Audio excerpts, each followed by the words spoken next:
क्या आपने कभी ऐसी जगह के बारे में सोचा है जहां समय रुक जाता है, जहां आदमी गायब हो जाते हैं बिना किसी निशान के, बिना किसी चीख के?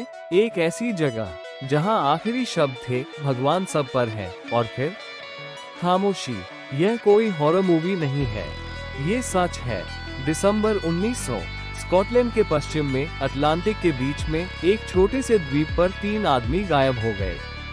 उनके बिस्तर बने हुए, उनकी घड़ियां रुकी हुई, उनका खाना आधा खाया हुआ, और एक चीज जो सबसे ज्यादा डराती है, उनकी लॉगबुक में आखिरी एंट्री के बाद कुछ नहीं लिखा गया, जैसे कोई उनकी कलम छीनकर ले गया हो। ये है फ्लैनन आइल्स का रहस्य, और आज हम इसे पूरी तरह से खोलेंगे। फ्लैनन द्वीप 7 छोटे छोटे द्वीपों का समूह। इनमें सबसे ऊंचा है एलियन मोर। यहीं पर बना था लाइट हाउस। इस जगह का नाम ही भूतिया द्वीप के लिए जाना जाता था। स्थानीय लोग मानते थे कि यहाँ 7 हंटर्स नाम की चट्टानें जहाजों को निगल जाती हैं और उनकी आत्माएं यहाँ भटकती हैं। लाइट हाउस बनाने में 7 साल लगे।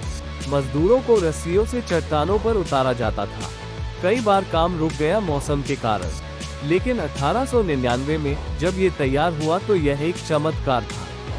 लेकिन लोग कहते थे ये जगह इंसानों के लिए नहीं बनी, और शायद वे सही थे। यहाँ तक कि आज भी जब कोई वहाँ जाता है तो एक अजीब सी चुप्पी महसूस होती है, जैसे कोई देख रहा हो, जैसे कोई सुन रहा हो। लाइट हाउस कीपर्स का जीवन एकांत, अनुशासन और एकरसता का मिश्रण था। सुबह 6 बजे उठना, लाइट हाउस की सफाई, तेल की जांच, लॉब में प्रविष्टि, खाना बनाना, शाम को चाय और बातें, रात को पहरा, यही दिनचर्या थी। लेकिन इन तीनों के बीच एक अजीब सा तालमेल था। जेम्स ड्यूकेट गंभीर, अनुशासित, पहले रॉयल नेवी में थे। उनकी पत्नी का खतः, वे समुद्र को अपनी जान से ज्यादा प्यार करते थे। थॉमस मार्शल जिंदादिल, बेबाक, अक्सर चट्टानों पर चढ़ जाते थे। एक बार उन्होंने लिखा, आज एक चिल्ला मेरे सिर से उड़ी, मैंने उसे बचा लिया, शायद वो मुझे बचाएगी। डोनाल्ड मैकार्थर शांत, विचारशील, 13 बच्चों के पिता। उनका आखिरी पत्र, मैं जल्द घर आ रहा हूँ, बच्चों के लिए चॉकलेट लाऊंगा। वे तीनों अलग अलग थे, लेकिन एक टीम थे। और फिर 15 दिसंबर 1900 जब आपूर्ति जहाज हेस्पेरस पहुंचा, उनका इंतजार करने वाला कोई नहीं था। 13 दिसंबर, आखिरी लॉग एंट्री, तूफान खत्म, समुद्र शांत, भगवान सब पर है। 15 दिसंबर, हेस्पेरस आता है, कोई जवाब नहीं।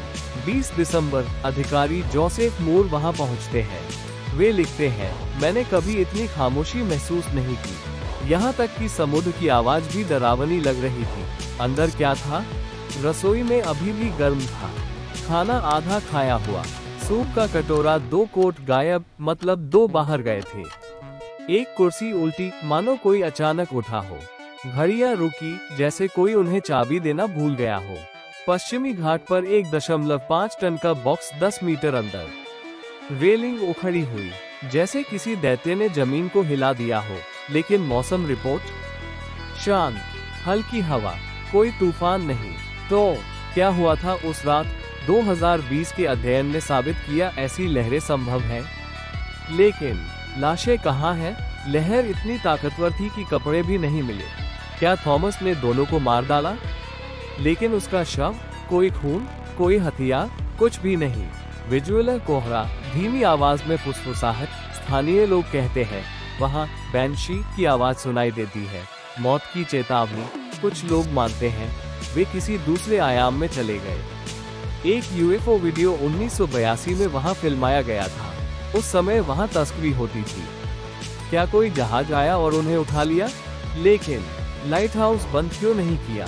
क्या वे तीनों ने मिलकर जानबूझकर अपनी जान दे दी? लेकिन क्यों? कोई नोट नहीं, कोई संकेत नहीं।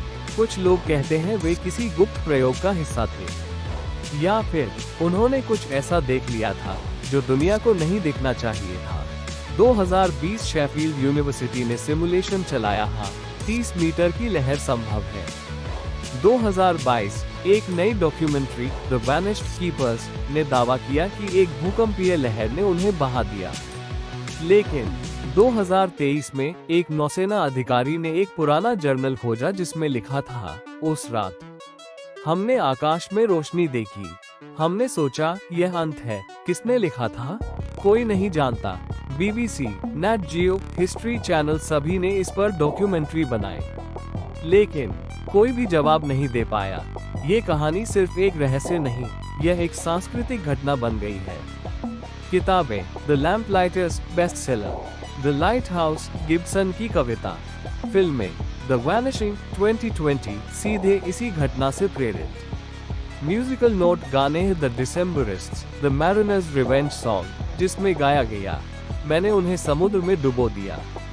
Video games: dark watch lighthouse, horror game जहां आप कीपर्स की तलाश करते हैं, और कुछ और भी। ये कहानी हमें आकर्षित करती है क्योंकि यह हमारे डर को छूती है, अज्ञात का डर, अकेलेपन का डर, और उस डर का कि कभी कभी दुनिया हमें बिना किसी वजह के छीन लेती है। आज फ्लेनन आइल्स लाइटहाउस अभी भी खड़ा है, लेकिन अब वहाँ कोई इंसान नहीं रहता, कोई आवाज नहीं, कोई हंसी नहीं, कोई चाय की चुस्की नहीं, बस एक मशीन जो रोशनी फैलाती है लेकिन किसी को याद नहीं रखती। जेम्स थॉमस डोनाल्ड, तुम कहाँ गए? क्या तुमने कुछ देखा था जिसे हम नहीं समझ सकते? क्या तुमने किसी को बुलाया था जो नहीं आया? हम शायद कभी नहीं जान पाएंगे, और शायद हमें नहीं जानना चाहिए। अगर आपको लगता है कि आप जानते हैं कि क्या हुआ, तो कमेंट में लिखें। अगर आपको लगता है कि कुछ रहस्यों को अनसुलझा ही रहना चाहिए, तो लाइक करें। और अगर आप चाहते हैं कि हम ऐसे और रहस्यों को खोलें, तो सब्सक्राइब करें, क्योंकि दुनिया में अभी भी ऐसी जगहें हैं जहां रोशनी है लेकिन कोई नहीं है जो उसे देख रहा हो। अगर आपको यह वीडियो पसंद आया, लाइक करें, शेयर करें और चैनल को सब्सक्राइब करें। ऐसे ही रहस्यमय, आध्यात्मिक और मन को छू लेने वाले वीडियो के लिए हम यहीं हैं। मिलते हैं अगले वीडियो में। तब तक के लिए अपना ख्याल रखें। नमस्ते।